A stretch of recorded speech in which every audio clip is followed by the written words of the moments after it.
नमस्कार दोस्तों, मेरा नाम है शेखर और स्वागत है आप सभी का हमारे यूट्यूब चैनल शिखर स्टडी पॉइंट पर। दोस्तों, वीडियो को देखने से पहले अगर आपने चैनल को अभी तक सब्सक्राइब नहीं किया हुआ है तो चैनल को जरूर सब्सक्राइब कर लीजिएगा और साथ ही बेल आइकन भी जरूर दबाएगा।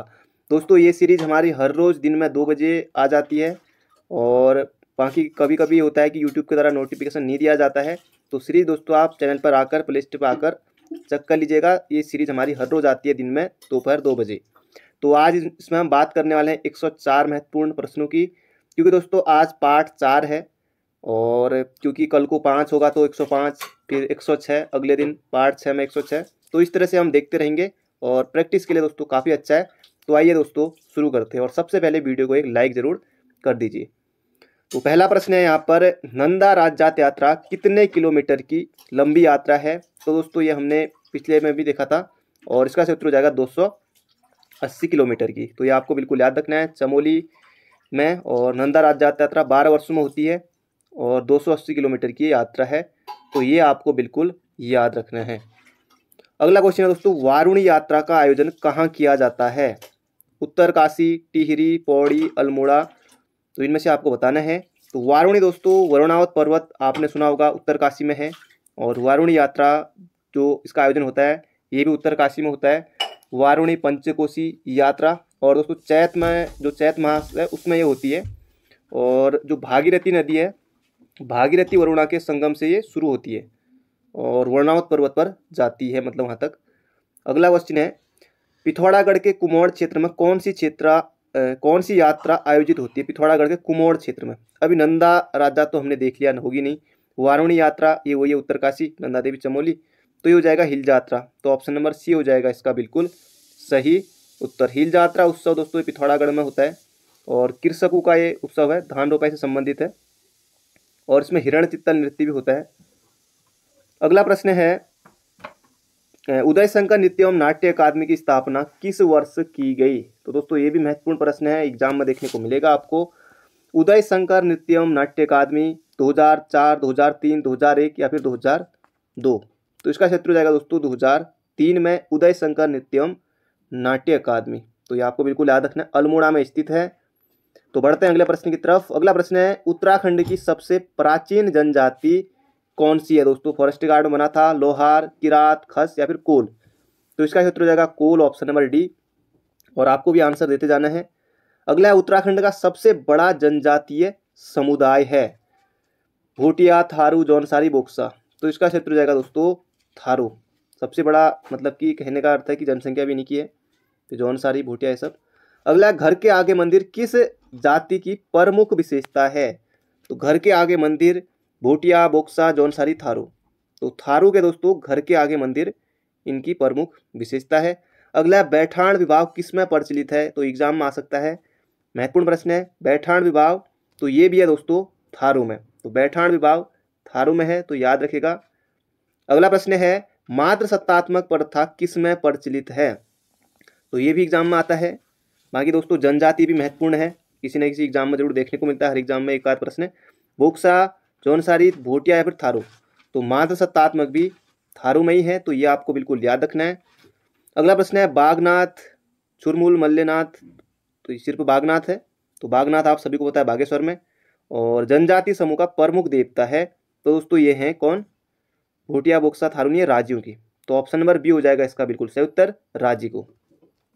अगला प्रश्न है, कुड़िंद वंश का महान शासक कौन था? तो दोस्तों कुड़िंद वंश का महान शासक अग्रराज, बलभूति, शिवदत्त, अमोघीभूति हैं तो सभी कुड़िंद पर, लेकिन अमोघीभूति तो ये आपको बिल्कुल याद रखना है। कुड़िंद वंश का सबसे शक्तिशाली अमोघीभूति।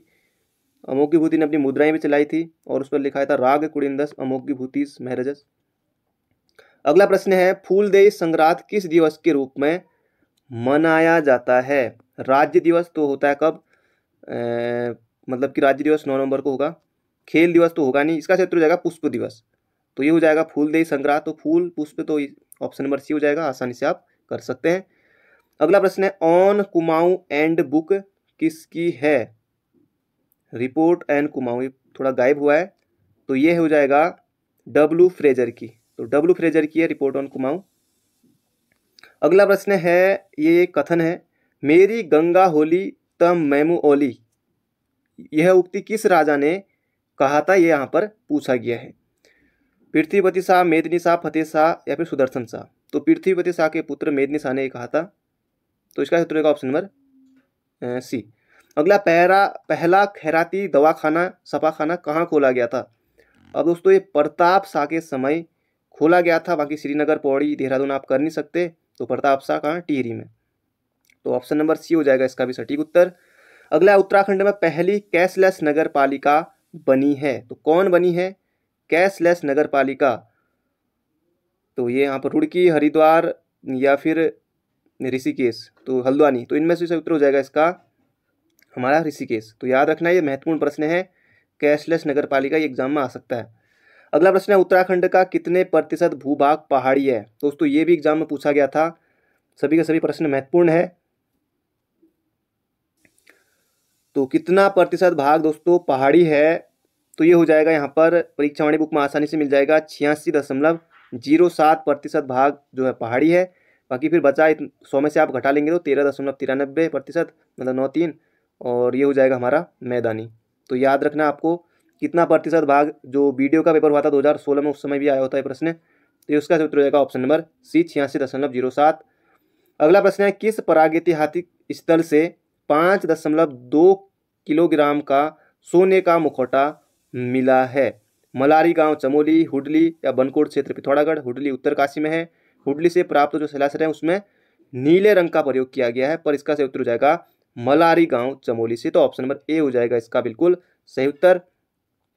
अगला प्रश्न है दोस्तों, वीडियो को अंत तक जरूर देखेगा, हर रोज दिन में हमारी सीरीज आती है। उत्तराखंड के सबसे उत्तर में स्थित जिला कौन सा है। अब दोस्तों आप आसानी से उत्तर कर पाएंगे, उत्तर में स्थित तो हो जाएगा उत्तरकाशी। तो ये आपको बिल्कुल याद रखना है। इस तरह से मैप उत्तरकाशी, फिर यहाँ हमारा दक्षिण में आ जाएगा उधम सिंह नगर, पिथौरागढ़, देहरादून, इस तरह से। अगला प्रश्न है उत्तराखंड में पिंक वैली के नाम से किसे जाना जाता है। अल्मोड़ा, बागेश्वर, कौसानी या फिर इनमें से कोई नहीं। तो पिंक वैली के रूप में जाना जाता है दोस्तों बागेश्वर को। अगला है चंद्रशिला बुग्याल कहाँ है। तो चंद्रशिला बुग्याल कहाँ है, उत्तरकाशी, पिथौरागढ़, चमोली या टिहरी। तो यह है दोस्तों चमोली में। अगला है नेपाल से कितने जिलों की सीमा मिलती है। तो नेपाल से कितने जिलों की सीमा मिलती है। अब दोस्तों इसका उत्तर हो 3। कौन कौन से, पिथौरागढ़ है इधर से, मैप में आपने देखा होगा, इधर आएंगे आप चंपावत, इधर को आएंगे उधम सिंह नगर, तो ये मिलते हैं। अगला नेपाल उत्तराखंड के किस ओर है। तो नेपाल पूर्व में ही है, पिथौरागढ़ पूर्व में है, तो पिथौरागढ़ से तो ये पूर्व की ओर। अगला प्रश्न है कौन सा जिला चीन से स्पर्श नहीं करता है। चीन से, अब दोस्तों आपने मैप देखा होगा, ये इस तरह से मैप, ये भी थोड़ा गलत बन गया, चलो सही है फिर भी। उत्तरकाशी इधर आपको देखने को मिलता है, चमोली फिर पिथौरागढ़ आता है, और बाकी नैनीताल तो ये नहीं, तो इसका उत्तर होगा नैनीताल। तो ऑप्शन नंबर बी हो जाएगा। और सर्वाधिक अंतर्राष्ट्रीय सीमा रेखा वाला जिला भी अपना पिथौरागढ़ ही है। अगला प्रश्न है उत्तराखंड के राज्य चिन्ह में कितनी पर्वत चोटियों को दर्शाया गया है। कितनी पर्वत चोटियां हैं और गंगा की लहरें कितनी हैं, उनके बारे में बात करेंगे। तो पर्वत चोटियां दोस्तों 3 हैं, गंगा की लहरें 4, गंगा, यमुना, रामगंगा, काली। तो ये हो जाएगा इसका सही उत्तर ऑप्शन नंबर बी 3 है। अगला परमार वंश का संस्थापक था, ये भी बहुत बार एग्जाम में आया हुआ है। यहाँ पर जगतपाल, अजयपाल, कनकपाल या फिर अज्ञातपाल। अब अज्ञातपाल भी है कोई, इसका उत्तर हो जाएगा कनकपाल। तो आसान प्रश्न था, सभी ने सही उत्तर दिया। अगला प्रश्न है कत्यूरी वंश की स्थापना हुई। तो कत्यूरी वंश की दोस्तों इनमें से अब 600 ईस्वी, 800, 900, तो इसमें से हम करेंगे 700। तो ऑप्शन नंबर बी हो जाएगा इसका बिल्कुल सही उत्तर। कत्यूरी राजवंश दोस्तों उत्तराखंड का ऐतिहासिक राजवंश था प्रथम। अगला कत्यूरी राजवंश का संस्थापक था, अभी तो हमने पढ़ ली कि स्थापना हुई थी लगभग 700 ईस्वी के आसपास, और इसका संस्थापक अगले प्रश्न में है, और इसका उत्तर हो जाएगा बसंत देव या वासुदेव नाम मिलता है, तो इसका उत्तर हो जाएगा बसंत देव। अगला प्रश्न है दोस्तों टिहरी रियासत की राजधानी टिहरी से नरेंद्र नगर कब बनाई गई। 1924, 1925 या 1926 या 27। तो क्रम वाइज ऑप्शन है दोस्तों, इसका उत्तर हो जाएगा 1925 में। किसने बनाई थी तो दोस्तों महाराजा नरेंद्र शाह ने। तो 1921 से शुरू हो गई थी, लेकिन 1925 में पूरी तरह से फिर कर ली थी। तो 1925 हो जाएगा इसका सही उत्तर, नरेंद्र नगर। चंद वंश का संस्थापक कौन था? दोस्तों ये भी बहुत बार एग्जाम में आया हुआ है। अब चंद वंश का आया है तो शाह यहाँ पर ऑप्शन है, प्रद्युम्न शाह कतई नहीं, खरपर देव, वासंती देव नहीं, तो सोमचंद दोस्तों इसका सही उत्तर हो जाएगा। पहले तक जो 2018 से पहले तक एग्जाम हुए थे उसमें थोरचंद भी उत्तर दिया गया है आयोग के द्वारा, फिर बीपीडीओ के बाद सोमचंद इसका उत्तर दिया गया। तो चंद वंश का संस्थापक सोमचंद। अगला प्रश्न है पाल की योजना का संबंध है, आपको बताना है पाल की योजना। तो पाल की खेल, रोजगार, किसान तो करोगे नहीं, पाल की तो स्वास्थ्य हो जाएगा इसका सही उत्तर, स्वास्थ्य सुविधा से। अगला आदि गुरु शंकराचार्य की समाधि कहाँ पर है? तो सभी के सभी प्रश्न महत्वपूर्ण है। बाकी 4 धाम यहाँ पर दिए हुए हैं, तो इन धामों में से दोस्तों आदि गुरु शंकराचार्य की जो तपस्थली है ये है केदारनाथ में, तो 820 में। अगला है गोरखू ने गढ़वाल पर कब अधिकार किया? तो ये भी महत्वपूर्ण है, गोरखू ने गढ़वाल पर कब अधिकार किया? 1803, 1804, 5 या फिर 6? तो इसका उत्तर हो जाएगा गोरखू ने गढ़वाल पर अधिकार किया था 1803 में। अगला है नीलकंठ महादेव का प्रसिद्ध मंदिर किस जनपद में है? अब दोस्तों सभी के सभी प्रश्न बहुत ज़्यादा महत्वपूर्ण हैं। तो नीलकंठ का सबसे जो प्रसिद्ध मंदिर है, नीलकंठ का प्रसिद्ध मंदिर है वो कहाँ है दोस्तों? ये है पौड़ी में, तो पौड़ी हो जाएगा इसका सही उत्तर। अगला प्रश्न है स्कंद पुराण में गढ़वाल को किस नाम से जाना गया है? तो ये पहले भी प्रश्न आया था। गढ़वाल को दोस्तों केदारखंड, कुमाऊं के लिए मानसखंड तो है नहीं, तो मानसखंड हो जाएगा, बाकी इनमें ऑप्शन में है नहीं, तो इसका उत्तर रहेगा केदारखंड।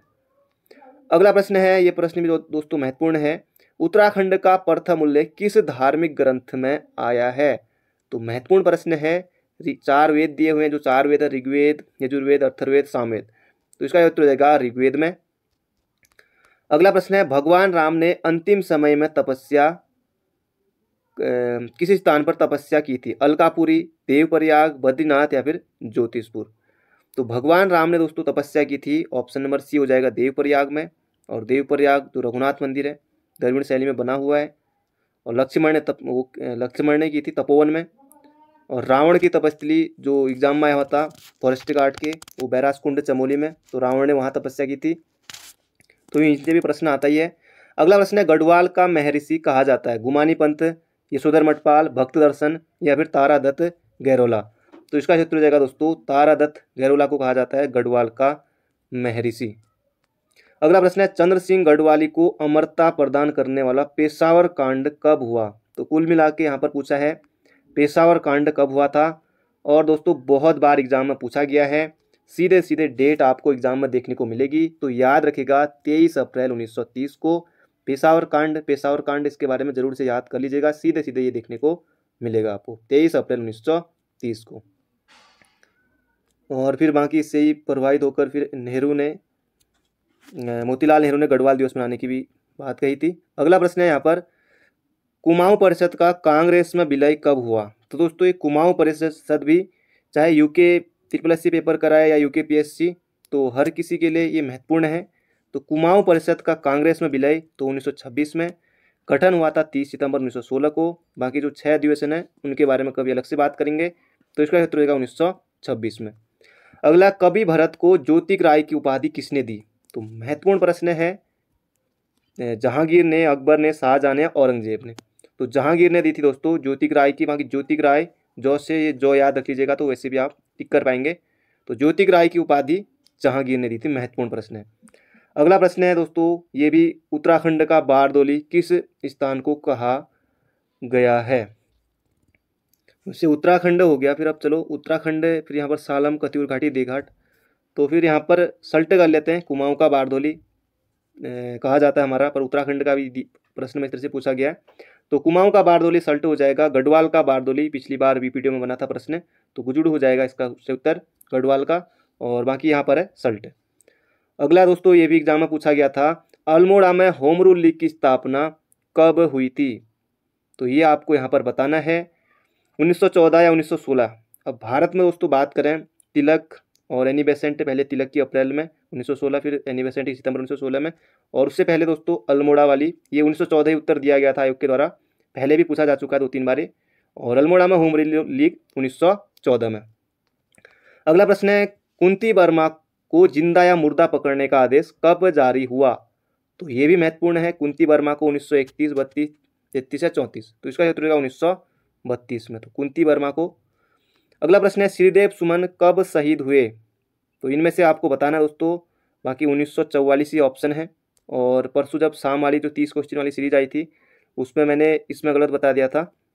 और बाकी ये 25 जुलाई 1944 ये तो सही बताया था। बाकी वो 3 मई 1945 बता दिया था वहाँ पर कि अनशन से संबंधित। और लेकिन इसका उत्तर रहेगा 25 जुलाई 1944 को। और श्रीदेव सुमन जो श्रीदेव सुमन दिवस है वो पहली बार मनाया गया था 1946 में। इसका उत्तर रहेगा 25 जुलाई 1944 को। तो ये भी महत्वपूर्ण है, श्रीदेव सुमन से प्रश्न आता है। पिछली बार इनकी पत्नी का नाम पूछा गया था, विनय लक्ष्मी सकलानी। अगला प्रश्न है चंद्रवंश की कुल देवी का नाम था? तो ये आपको यहाँ पर बताना है। राजराजेश्वरी, नंदा देवी, सुनंदा या फिर बाला सुंदरी। तो इसका क्षेत्र हो जाएगा दोस्तों बाला सुंदरी। अगला क्वेश्चन है दोस्तों, ये भी 2018 में पूछा गया था एग्जाम में। कसार देवी मंदिर किस चोटी पर स्थित है? तो 2018 में पूछा गया। नंदा देवी आप करेंगे नहीं, देवतोली सुदर्शन नहीं, तो कश्यप चोटी पर है कसार देवी मंदिर, अल्मोड़ा में है। और अल्मोड़ा से लगभग 5-6 किलोमीटर दूर है। कभी आए तो यहाँ जरूर आइएगा। तो कसार देवी मंदिर कश्यप चोटी पर है। अगला प्रश्न है उत्तराखंड राज्य विधेयक को राष्ट्रपति की स्वीकृति कब मिली? तो पिछली बार पूछा गया था कि उत्तराखंड जो राज्य विधेयक को किस राष्ट्रपति ने अपनी स्वीकृति प्रदान की, इस तरह से फॉरेस्ट गार्ड में पूछा गया था। पर यहाँ पर है ये मतलब कि कब दी, तो ये 28 अगस्त 2000 को। तो ये याद रखेगा। तो दोस्तों किसी भी एग्जाम में ये अगली बार उत्तराखंड पुलिस में आ सकता है, पटवारी में आ सकता है, बीडीओ पीपीडीओ कहीं भी प्रश्न आ सकता है। बाकी रूपकुंड ये अगला प्रश्न, सभी के प्रश्न बहुत ज़्यादा महत्वपूर्ण है। अगला प्रश्न है उत्तराखंड में कमल उपनाम से जाने जाते हैं, ये आपको यहाँ पर बताना है। तो कमल उपनाम से जाने जाते हैं आत्माराम फोंदड़ी कमल। तो इसका उत्तर होगा ऑप्शन नंबर डी हमारा बिल्कुल सही उत्तर। अगला रूपकुंड ताल कहाँ स्थित है? दोस्तों ये भी अलग अलग नाम है इसके, 3-4 नाम है। रूपकुंड ताल, मिष्टी लेक और मायावी ताल, तो बहुत सारे नाम है इसके। तो रूपकुंड ताल ये दोस्तों चमोली में है। और बाकी इनसे दोस्तों बहुत बार प्रश्न पूछा गया, कई बार सुमेलित करने के लिए भी, और ये है चमोली में। तो रूपकुंड ताल, मायावी ताल, नरकंकाली ताल, तो ये दोस्तों कहाँ? चमोली में है। बहुत ज़्यादा महत्वपूर्ण प्रश्न है और एग्जाम में आया हुआ था। अगला नचिकेता ताल, अब लगातार 2-3 क्वेश्चन ताल के आ रहे हैं। नचिकेता ताल कहाँ स्थित है? तो ये है उत्तरकाशी में। बाकी नैनीताल में बहुत सारे ताल हैं, खुद नैनीताल, भीमताल, बहुत सारे ताल हैं। रुद्रप्रयाग में डिठूरी ताल, बढ़ानी ताल। अगला प्रश्न है बाकी टिहरी में शस्त्र ताल, यमताल, बहुत सारे ताल हैं टिहरी में भी। अगला भेंकताल किस जनपद में स्थित है? भेंकताल ये दोस्तों ये है रुद्रप्रयाग में। तो ऑप्शन नंबर बी हो जाएगा इसका बिल्कुल सही उत्तर। अगला प्रश्न है उत्तराखंड का पहला योग ग्राम कौन सा है? तो ये भी महत्वपूर्ण है। पहला योग ग्राम आपको दोस्तों यहाँ पर बताना है कौन सा है। पौलिया रुद्रप्रयाग, भुवाली नैनीताल, काशीपुर उधम सिंह नगर। तो पहला योग ग्राम हो जाएगा पौलिया रुद्रप्रयाग। अगला है उत्तराखंड का वेद व्यास किसे कहा जाता है? तो ये भी महत्वपूर्ण है। उत्तराखंड का वेद व्यास कहा जाता है दोस्तों, महत्वपूर्ण प्रश्न है। राजेंद्र बलोदी, हर्षदेव ओली, यशोधर मठपाल या गुमानी पंत। तो उत्तराखंड का वेद व्यास कहा जाता है यशोधर मठपाल को। कुमाऊं की चित्रकला इनकी पुस्तक है। बाकी पेटसाल, फड़कानौली और लोक संस्कृति जो संग्रहालय है उसकी भी उन्होंने स्थापना की थी। और फड़कानौली की खोज यशोधर मठपाल, पेटसाल। अगला प्रश्न है पेटसाल 1989 में और फड़कानौली 1985 में। अगला प्रश्न है उत्तराखंड का एकमात्र क्षय रोग चिकित्सालय कहाँ स्थित है? तो ये भी पूछा गया था एग्जाम में। उत्तराखंड का एकमात्र क्षय रोग चिकित्सालय कहाँ है? नैनीताल, भीमताल, अल्मोड़ा, भुवाली। तो यहाँ पर नैनीताल, भीमताल, भुवाली सभी नैनीताल में ही है। ये हो जाएगा भुवाली में है।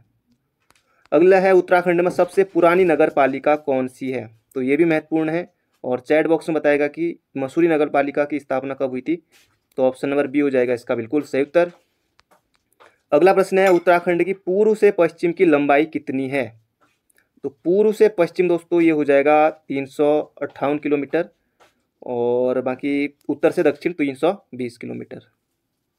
दोस्तों इसकी पीडीएफ आपको टेलीग्राम चैनल पर मिल जाएगी, डिस्क्रिप्शन में लिंक है। और उससे पहले अगर आपने अभी तक वीडियो को लाइक नहीं किया तो लाइक जरूर से कर दीजिए और जाते जाते एक शेयर भी जरूर करिएगा। अगला प्रश्न है बाल मिठाई का घर किसे कहा जाता है? देहरादून, पिथौरागढ़, अल्मोड़ा, चंपावत। तो दोस्तों ये कहा जाता है अल्मोड़ा को। बाल मिठाई का घर अल्मोड़ा को कहा जाता है। अगला है और सिलेक्शन के बाद बाल मिठाई लेके आप अल्मोड़ा आ सकते हैं। अगला है उत्तराखंड में सर्वाधिक जनजातियां किस जिले में पाई जाती हैं। अब दोस्तों यही प्रश्न है, अभी हमने देखा था कि जो थारू है कहाँ रहती है, तो उधम सिंह नगर में, तो इसका उत्तर होगा उधम सिंह नगर। अगला प्रश्न है दोस्तों, बहुत बार आया हुआ ये प्रश्न भी, लगभग बहुत बार आया एग्जाम में, गंगा को राष्ट्रीय नदी कब घोषित किया गया। तो सीधे सीधे दोस्तों 4 नवंबर 2008, यहाँ पर 2008 रख के, खैर यहाँ पर तो चल जाएगा लेकिन एग्जाम में 4 नवंबर 2008, तो गंगा को राष्ट्रीय नदी घोषित किया गया था। बहुत बार एग्जाम में पूछा गया है, कई बार 2008 ही एग्जाम में आता है, कई बार में नवंबर 2008 इस तरह से आएगा, वहाँ पर महीने दे देगा, और कई बार आपको इससे अच्छा कोई दिक्कत हो सीधे सीधे याद रखिए 4 नवंबर 2008। अब दोस्तों जहाँ से हमने कल हिंदी के क्वेश्चनों की शुरुआत की थी, तो वहीं से हम आगे बढ़ेंगे जहाँ से छोड़ा था कल। तो यहाँ पर हम पहुँचे थे, 5 क्वेश्चन तक हो गए थे। तो दोस्तों हिंदी है, और हिंदी भी हम सब कुछ देखेंगे बिल्कुल क्रम वाइज। बाकी ये सीरीज़ हमारी हर रोज़ जारी रहेगी जब तक सभी एग्ज़ाम नहीं हो जाते। लास्ट उत्तराखंड पुलिस की भर्ती आने के बाद भी, अभी जो भर्ती नहीं आई है उसके बाद तक भी, जब तक है तब तक सीरीज़ हमारी जारी रहेगी। अगला अंत्यस्थ व्यंजन है दोस्तों, इससे पहले भी प्रश्न आया था, वही प्रश्न कई बार आ सकता है। तो अंत्यस्थ व्यंजन आप सभी को याद कर लीजिए, य, र, ल, व, तो यो। बढ़ते हैं अगले प्रश्न की तरफ। अगला ओ का उच्चारण स्थान है, तो जल्दी से आपको बताना है ओ का उच्चारण स्थान कौन सा होगा। ये हो जाएगा दोस्तों ओ, ओस्ट, तो ऑप्शन नंबर डी हो जाएगा इसका बिल्कुल हमारा सटीक उत्तर। पीडीएफ मिल जाएगी बाद में। अगला तालव्य व्यंजन कौन से हैं, तालव्य व्यंजन कौन से हैं। अब दोस्तों इसमें बाकी ये देखिए, अब मो है, जो है, तो ये आगे पीछे हो गया, और टो है, ये भी मूर्धन्य हो गया। तो इसमें हो जाएगा दोस्तों तालव्य, पहले कंठ आता है फिर तालु या तालव्य, तो चौ, छ, जौ, झ, यो और ईश यज्ञ, ये आते हमारे तालु में। बाकी यहाँ पर ये अलग अलग हैं, तो दंती वर्ग हो गया, तो थो, दो, धो, बाकी टो, ये दो, फिर यहाँ गया, तो यहाँ कैसे आएगा, ये टो, ठो, डो, ढो, ये मूर्धम आएंगे, ये ओष्ट में आएंगे, प, फ, ब, भ, म, और ये जो भी आएगा तालु में, तो यहाँ डाल दिया इसको भी। और ये तो खैर ऑप्शन बनाया है, पर याद रखेगा इसका उत्तर ऑप्शन नंबर बी। अगला कौन सा वर्ण घोष नहीं है, तो ये भी महत्वपूर्ण है, घोष नहीं है यानी कि वो क्या होगा, अघोष होगा। तो दोस्तों अघोष तो होते हैं शुरुआत के 1 2, तो ये तो थो, ये तो हो गया यहाँ पर, बाकी ये सभी हैं। अगला है ओ औ किस प्रकार के वर्ण हैं। तो दोस्तों महत्वपूर्ण प्रश्न है, हिंदी बहुत ज़्यादा महत्वपूर्ण है। हिंदी और उत्तराखंड आपको सिलेक्शन लेने में बहुत ज़्यादा आपके मंजिल के करीब ले जाएगी, और जीके जो होगी वो आपको फाइनल सिलेक्शन दिलाएगी। तो ओ औ किस प्रकार के वर्ण हैं, तो दोस्तों ये कंठोष्ठी हैं, कंठोष्ठी, तो ये याद रखेगा, कंठोष्ठी हैं ओ औ, महत्वपूर्ण प्रश्न है। स्वर के प्रकार हैं, तो स्वर के प्रकार दोस्तों यहाँ पर आपको बताना है, दीर्घ स्वर भी होता है, ह्रस्व स्वर भी होता है, और पुलुस स्वर भी होता है, उपयुक्त तीनों। तो उपयुक्त तीनों हो जाएगा। ह्रस्व स्वर मतलब कि जिनके मात्रा में कम समय लगता है, 1 मात्रा का समय, 2 मात्रा का समय, 3। ह्रस्व स्वर याद रखे, अ, ई, ऊरी, बाकी जितने बचे दीर्घ, बस अ, ई, ऊरी 4 ये ह्रस्व स्वर याद कर लीजिए, बाकी जितने बचे दीर्घ, बाकी ओम, ये सब पुलुत स्वर में। अगला अर्ध स्वर कहलाता है। अब दोस्तों इसका प्रयोग जो होता है, जो ये अर्ध स्वर है, ये जब आप संधि बनाते हैं, यण संधि, तो वहाँ पर भी ये काम आता है। तो ये हो जाएगा यो, वो, ये अर्ध स्वर आते हैं, तो इसका उत्तर का ऑप्शन नंबर ए। अगला महाप्राण व्यंजन ध्वनियाँ संबंधित है। दोस्तों मैं पहले से ही इसके बारे में, जब भी इस हिंदी से कोई क्वेश्चन आता है तो सभी को ये आ रहा होगा। तो महाप्राण ध्वनियाँ दोस्तों 2 4 ऑप्शन नंबर सी में है महाप्राण। 1 3 5 अल्प प्राण, तो याद रख लीजिए यहाँ पर दूसरा चौथा। अब कोई भी वर्ण हो, माना किसी भी वर्ड मतलब जो वर्ग है उसे आप उठा लीजिए, क, ख, ग, घ, ङ, तो ये ख दूसरा है, तो ये महाप्राण। तो इस तरह से आप याद रखिएगा, ये मैंने आपको बता दिया, ऑप्शन नंबर बी। अगला है भाषा की सार्थक लघुत्तम इकाई है, तो ये भी महत्वपूर्ण प्रश्न है। तो इसका उत्तर हो जाएगा भाषा की जो सार्थक लघुत्तम इकाई है, ये हो जाएगा ध्वनि। तो महत्वपूर्ण प्रश्न है, एग्जाम में बनेगा। अगला प्रश्न है यहाँ पर, इनमें से कौन सा अल्प प्राण है। तो अल्प प्राण यहाँ पर आपको बताना रहेगा। तो अल्प प्राण दोस्तों 1 3 5, तो चौ यहाँ पर दिख गया, चौ, क्योंकि चौ पहले वर्ग में आता है ना, तो ये हो जाएगा हमारा इसका सही उत्तर, तो ऑप्शन नंबर सी। बाकी देखना ही नहीं है, ख अभी मैंने आपको बताया था, ये हो जाएगा महाप्राण में। बाकी आप देख सकते हैं इसका उत्तर हो जाएगा, बाकी वो ट्रिक है आपको याद रखने, चौ। अगला प्रश्न है, कौन सा वर्ण स्पर्श व्यंजन नहीं है। तो इनमें से आपको बताना है दोस्तों। स्पर्श व्यंजन क से लेकर म तक होते हैं। बाकी क से लेकर म तक में आपको कहीं भी क दिखाई देगा, च दिखाई देगा, ट दिखाई देगा, पर य नहीं दिखाई देगा।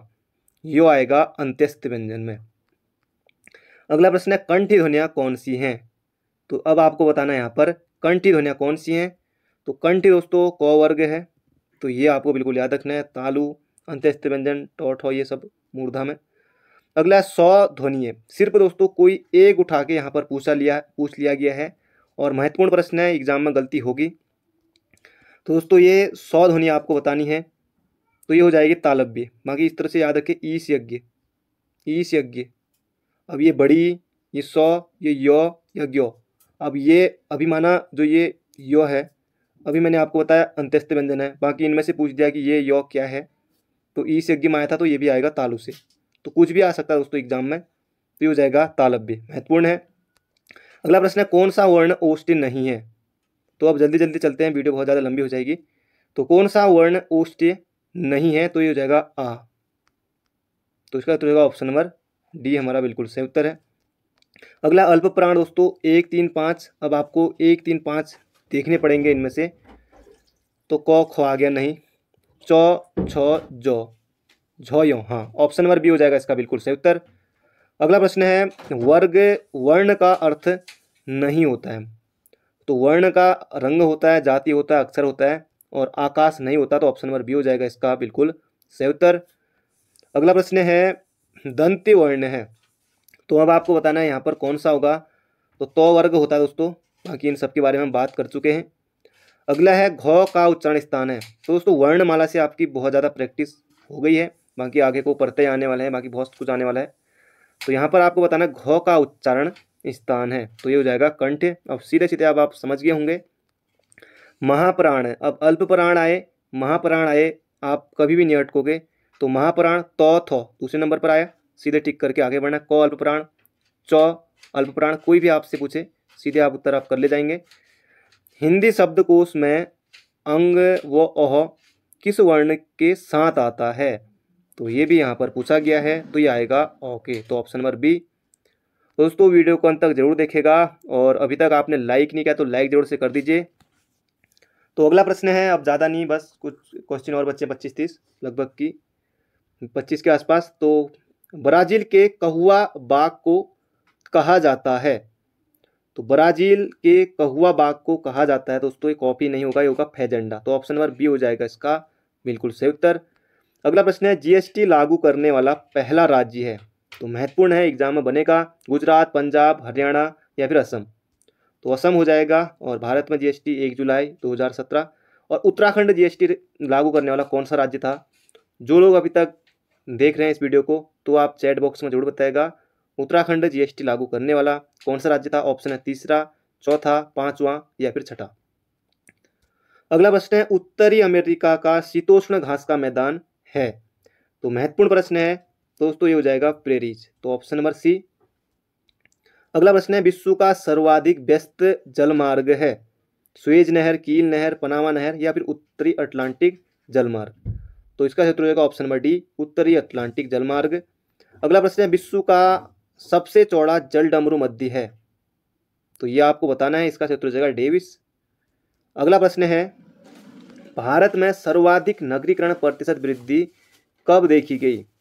तो ये भी महत्वपूर्ण है। और महाविभाजन जनसंख्या का 1921 तो यहाँ पर है नहीं, और इसका क्षेत्र हो जाएगा 1971 से 1981।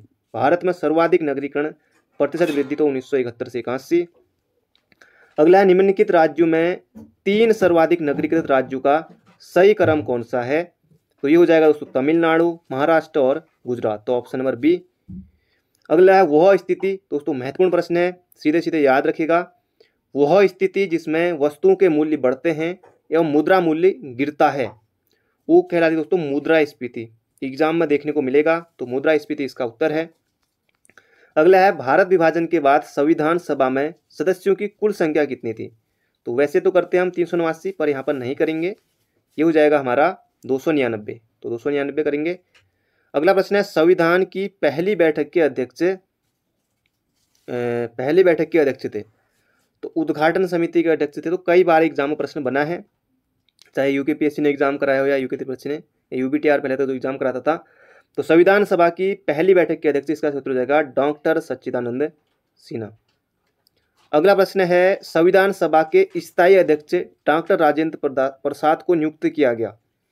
अभी हमने देखा था ये सच्चिदानंद सिन्हा यहाँ पर ऑप्शन में है, इनको किया गया था 9 दिसंबर को ये, और बाकी राजेंद्र प्रसाद की यहाँ पर बात चल रही इनकी 11 दिसंबर 1946। तो ऑप्शन नंबर डी। अगला, राज्य के पहले विधि या कानून मंत्री कौन थे, ये आपको बताना है। तो इसका सूत्र हो जाएगा दोस्तों भीमराव अंबेडकर। तो ऑप्शन नंबर बी। अगला है, झंडा समिति के अध्यक्ष कौन थे। तो BN राव दोस्तों, ये कई बार आयोग ने पूछा हुआ है। तो संवैधानिक सलाहकार आपको याद रखना है BN राव। इसका सूत्र हो जाएगा झंडा समिति सच्चिदानंद सिन्हा तो नहीं, इसका सूत्र होगा ऑप्शन नंबर डी, क्योंकि झंडा समिति के थे राजेंद्र प्रसाद, तो यहाँ पर है नहीं। और इसका सूत्र होगा राजेंद्र प्रसाद और BN राव संवैधानिक सलाहकार। ये भी महत्वपूर्ण है, एग्जाम में आपको देखने को मिलेगा। अगर दोस्तों आपने अभी तक वीडियो को लाइक नहीं किया तो लाइक जरूर से कर दीजिए, और जाते जाते हो सके तो एक शेयर भी जरूर करेगा। अगला, निम्नलिखित में से कौन निःशुल्क ईमेल सेवा प्रदान करता है। हॉटमेल, याहू, रेडिफमेल, ये उपयुक्त सभी हैं। अगला दोस्तों, ये लैन, रोम, बाकी हर रोज़ हम कोई ना कोई फुल फॉर्म जरूर देखेंगे, तो बहुत बार एग्जाम में आता है। तो लैन अगर आपको दिखाए तो लॉजिकल नहीं, लोटस नहीं, लोकल एरिया नेटवर्क। तो लैन हो जाएगा लोकल एरिया नेटवर्क। तो ऑप्शन नंबर ए बहुत ज़्यादा महत्वपूर्ण है दोस्तों, एग्जाम में आता है, लोकल एरिया नेटवर्क, याद रखेगा। अगला, रोम का विस्तृत रूप है। रैम नहीं, रीनेम नहीं, राइट नहीं, तो रीड ओनली मेमोरी। तो ऑप्शन नंबर ए हो जाएगा इसका सही उत्तर, रोम रीड ओनली मेमोरी। अगला प्रश्न है, भारत के उच्चतम न्यायालय में न्यायाधीशों की संख्या में वृद्धि करने की शक्ति निहित है। तो कौन कर सकता है, राष्ट्रपति, विधि आयोग या फिर संसद। तो ये हो जाएगा दोस्तों संसद कर सकती है। अगला, कौन सी मुद्रा कृत्रिम समझी जाती है। तो ये हो जाएगा SDR। अगला प्रश्न है, अंग्रेजों में से कौन था जिसने सर्वप्रथम भगवत गीता का अंग्रेजी में अनुवाद किया था। तो दोस्तों बहुत ज़्यादा महत्वपूर्ण प्रश्न है, पिछली बार ये पटवारी के प्रश्न है 2-3 है। तो इसका उत्तर रहेगा चार्ल्स विल्किंसन। तो याद रखिएगा, गीता का अंग्रेजी में अनुवाद किया था चार्ल्स विल्किंसन ने। अगला है, लिंगराज मंदिर अवस्थित है। तो लिंगराज मंदिर आप सभी को पता है, लिंगराज मंदिर भुवनेश्वर में अवस्थित है, पिछली बार पटवारी का प्रश्न है। अगला प्रश्न है, धर्मत का युद्ध निम्न में से किन के बीच लड़ा गया था। तो ये भी महत्वपूर्ण है, मोहम्मद गोरी जयचंद, बाबर जयचंद, दुर्रानी और मराठा, या औरंगजेब और दारा शिकोह। तो ये हो जाएगा औरंगजेब और दारा शिकोह के बीच लड़ा गया था धर्मत का युद्ध। अगला प्रश्न है, लेजर प्रिंटर में निम्न में से कौन सा एक लेजर प्रयुक्त होता है। तो ये हो जाएगा दोस्तों गैस लेजर। तो ऑप्शन नंबर बी। अगला प्रश्न है, उत्तराखंड में निम्न में से किस जनपद में पुरुष जनसंख्या सबसे अधिक है। तो दोस्तों जहाँ मतलब कि जिस जनपद की जनसंख्या सबसे ज़्यादा होगी तो वहाँ पुरुष भी होंगे। तो ये हो जाएगा हरिद्वार, देहरादून, उधम सिंह नगर। तो ये हो जाएगा ये हरिद्वार। और लिंगानुपात की बात करें सर्वाधिक तो अल्मोड़ा का है। अगला, उत्तराखंड में लोकसभा क्षेत्र कितने हैं। एग्जाम में बहुत बार पूछा गया, लोकसभा 5, विधानसभा 70 और ये राज्यसभा 3। तो दोस्तों ये थे आज के हमारे 104 महत्वपूर्ण प्रश्न, और 104 में से कितने सही हुए चैट बॉक्स में जरूर बताएगा। वीडियो पसंद आई हो तो एक लाइक जरूर कीजिएगा, और जाते जाते हो सके तो एक शेयर भी जरूर करेगा। बाकी मिलते हैं बहुत जल्दी एक नई वीडियो में। तो thank you friend, thank you so much.